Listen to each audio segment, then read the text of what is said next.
আজকে ছিল second day ভাইয়ের কাছে, তো দিনটা খুবই ইন্টারেস্টিং হতে চলেছিল। সকালবেলায় আমরা মামনের হাতের খিচুড়ি, আলু ভাজা আর ডিম সিদ্ধ খেয়ে বেরিয়ে পড়লাম। ভাই বেরোয়নি, ভাইয়ের পরীক্ষা সামনেই।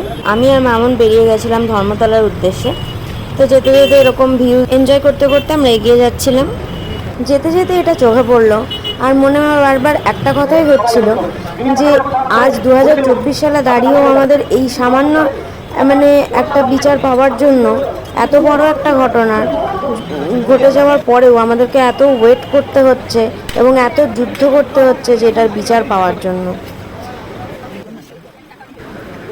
পুজোর মার্কেটে সব জমজমাট চারিদিক, বেশ ভালো লাগছিল।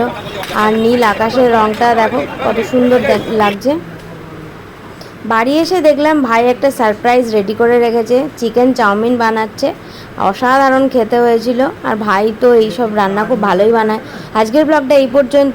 খুব তাড়াতাড়ি আবার নতুন ভিডিও নিয়ে দেখা হচ্ছে। ততক্ষণের জন্য সবাই ভালো থেকো, সুস্থ থেকো, টাটা।